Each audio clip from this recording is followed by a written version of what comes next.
Good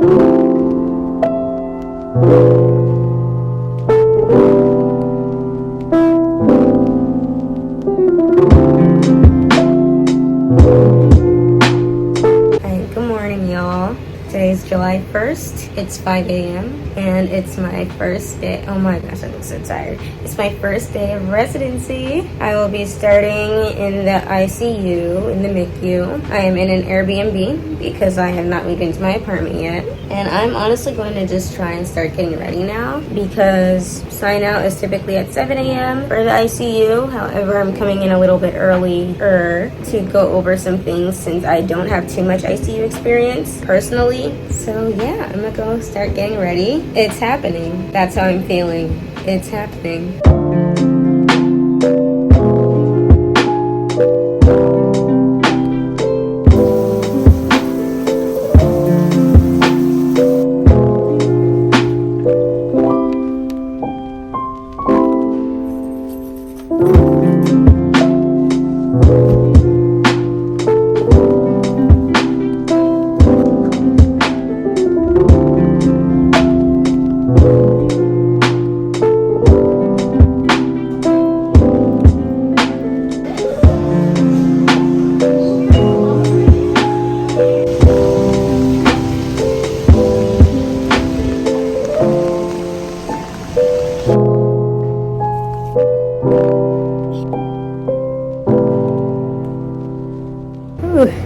Hi y'all. Sorry I barely vlogged throughout today. It was very busy, but I have officially survived my first day of residency in the ICU. We thank God, honestly. Today was pretty hectic. I got there early because I wanted to go over some stuff with the senior resident before I start, and I also didn't have Epic access, which is the medical record where we document everything that goes on with all the patients. So I called IT, got my access. It was pretty easy actually. And then first thing that happens is that one of the patients starts coding. I went to go see how I could help with the code, and then the patient died. And that was my first time having a patient die right in front of my face. It was my first actual code that I was present for, and honestly I don't really know how to feel. To be honest, it was hard to take time to process that phenomenon when I was also trying to process being able to get all the duties that I have to get done as a first year resident. So if I'm being honest, to this moment I still haven't processed it, but it was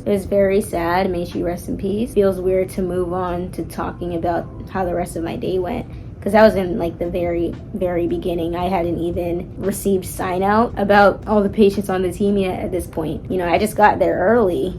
But after that, I started doing some chart review on all my patients. They assigned me 3 patients for the first day. Thankfully, there aren't too many patients in the ICU right now, but it was still a little bit overwhelming because I have to make sure I first of all understand the background of what's going on with all these patients. If I had Epic access earlier, I would have honestly pre-charted the night before just to see what was going on, but I didn't have that luxury, so I did it all in the morning, and I had to just figure out what was happening first of all, and then see all the patients, talk to them, talk to a couple of their family members a little bit, do a physical exam, the whole shebang. And we had to present the patients on rounds, obviously. And if you don't know, the ICU presentations are a little bit different for most medical floors / wards, as well as consults, specialties, things like that. The vast majority of medicine just uses the basic SOAP format, which is subjective objective assessment plan, and the ICU just follows something kind of similar, but there's a lot of difference, especially in the assessment and plan, because we do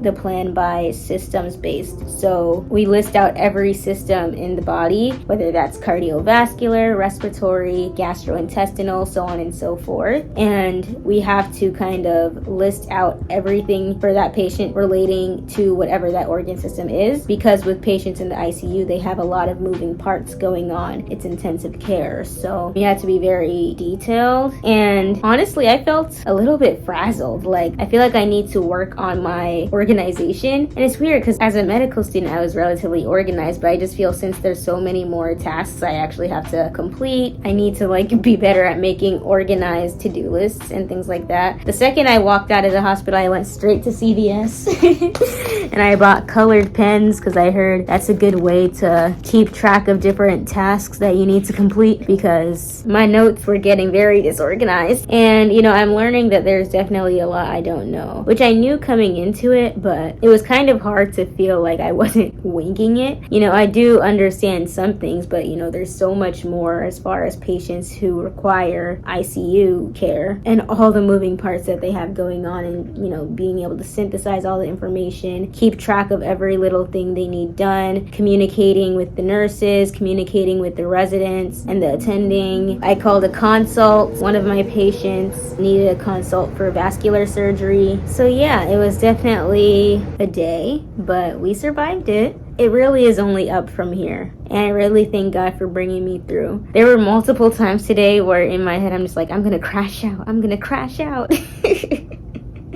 But I'm like, you can't crash out. And I didn't. I was able to stay calm, but there were so many times I was like in my head, like, Jesus help me, Jesus help me, Jesus help me. Feeling a little bit of like anxiousness, tightness in my chest, like I gotta get this stuff done, I gotta get this stuff done. But we got it done by God's grace, being able to stay on top of everything and whatnot. So we did it. Hopefully we continue to improve tomorrow. For this evening, I'm probably just gonna watch an episode of Love Island and rest. So just so you know, today my shift was officially meant to be 10 hours, but I was there for 11 hours because I came in early. So I was there from about 6:15 to 5:15. However, tomorrow my shift is meant to be from 7 a.m. to 9 p.m. So it's a longer shift because I'm on call. And tomorrow I'm going to be with a rapid response team. So if there's any patient anywhere in the hospital who needs urgent medical attention, it'll be my job to go and see that patient wherever they are and try and get them to where they need to be, along with the residents, of course. Yeah, and I think one of the main things that really helped me today was people really gave us grace. That's one thing I've really noticed. Everyone at my hospital is like very kind. I couldn't imagine how this transition would have been if there were people actively yelling at me or calling me stupid. And I'm sure there are some people out there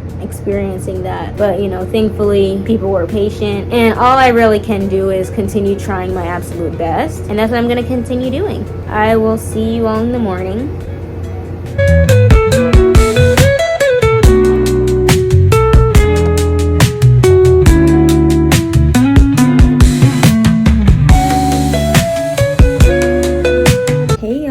July 2nd. I almost forgot to vlog. I'm literally about to head to sleep. It's almost 11 o'clock. But today was a very long day. I had a 14-hour shift. And honestly, you know what? I'm gonna just go to sleep. I will tell y'all about my day another time. I'll just give an update another time, man. I'm so tired. And I have to go back to the ICU tomorrow morning. So I just, y'all catch me next time, okay? Catch me next time. Good morning. I'm waiting for my Uber. It is now Thursday morning, day 3. Gonna turn up. Okay, good morning, y'all. Sorry for the noise. Yesterday was a very hectic day. First thing that started, I got locked out of my Airbnb room. I had to climb through the balcony window to get back into my room just as I was leaving. But, you know, thank God we made it. Hot mess. But aside from that, a lot of things happened yesterday. I got a new patient, got through rounds, and one of my patients got transferred, so I wrote my first transfer note, placed my first order. I was on long call, so I was on the rapid response team, and we did have to go to a rapid response. It was the family member of a patient. They were okay. Okay. Good morning, vlog. I am in my new apartment, finally. Hey y'all, I made my process of moving to New York and into my apartment a separate vlog, which was my last video. And thank you all so much for watching that. I'm getting so much love and support on that video. I really appreciate it. But yes, if you haven't watched it and you want to see my moving process, you can watch that video. Now we're getting back to the medical side of things. Good morning, y'all. Week 2. I had a day off yesterday, but I barely vlogged. I was really just trying to get settled. My bed frame has come in, and I had somebody on TaskRabbit assemble it. My mattress hopefully will come tomorrow. I'm getting ready to go to the hospital now, and honestly, residency has been kind of hard, low-key. I don't know if it's the ICU or just residency in general, but also realizing like I don't really have anyone in New York. I have my co-residents who I don't know that well yet. Of course, things will develop over time. The ophthalmology residents have been super kind. You know, we've been talking for a few more months, but it's kind of like I have no family like in Manhattan directly, like if I needed something. Closest people are in Staten Island. I have coworkers who we're cordial with, and you know, it's fun to talk to, but nobody I can really rely on. But anywho, that doesn't matter. Let's go to the ICU this morning. Bye. And I also found out one of my other patients who I actually took care of, not just coming in on the first day, had passed on my day off, on my last day off last week. When I didn't see him the next day, I thought it was because we transferred him out to another hospital, because I remember I wrote a whole transfer note, but then the fellow just in passing, yes, like 2 days ago, mentioned that he died, and I was like, that one hurt a little bit more. I had noticed he wasn't looking too hot that morning, and I had some concerns on physical exam, and I escalated, and then it was like a whole commotion that morning. But I didn't think he was gonna I don't know why I thought I had hope. It was just sad for me. And as far as feeling like I have nobody, that really hit yesterday because I work every single day this week, that Tempur-Pedic delivers. And I'm like, I'm not going to be sleeping on an air mattress for 2 weeks because, you know, I don't have any days off. Or I don't have any more days off, rather. But they were like, oh, somebody, you know, maybe you can have friend or family come get the mattress. And I really sat there for 20 minutes thinking about who I have who could potentially get this mattress. First of all, everybody's working. But secondly, it's like, who do I even trust to bring into my apartment? My family's gone, and I just don't really have any strong friendships yet. But of course, you know, that'll grow. But I ended up asking one of my ophtho co-residents who I think is on a more chill rotation right now, so hopefully that works out. Worst case scenario, I'll just try and get the front desk to do it. I can't sleep on this air mattress any longer, man, honestly. But yeah, I'm gonna head to work now. Good morning. I only have 3 more ICU shifts left. I'm putting on my Dubai oud to remind me of a better time in life. Probably the best time in life. The first week was so tough, but I think things are getting a little bit better. Let me not jinx it though. It's still work, of course, but luckily the census is relatively low, meaning the amount of patients we have isn't a crazy amount right now. Taking Magic Mind.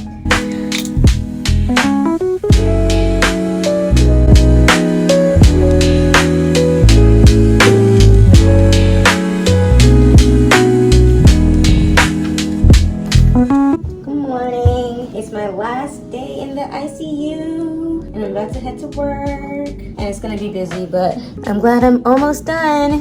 Whew, I'm walking in now. I'm so excited for this to be over with. Y'all have no idea. Ready for new things, but first let's keep these patients alive today. Okay, y'all, good afternoon. I am officially, finally, done my ICU rotation. I'm so happy. I'm gonna change out of these scrubs because some of these patients have very strong bacteria. And I'm actually going to finally do a nice sit down and talk about my experience for my first 2 weeks of residency. Hey y'all, I definitely never filmed said sit down clip recapping my first 2 weeks of residency. I guess I was just worn out. But I hope you enjoyed this video, and in the meantime you can watch me jet ski in Dubai to remind ourselves of a better time. But yes, the first 2 weeks were tough, but we up. Like, comment, subscribe, and share.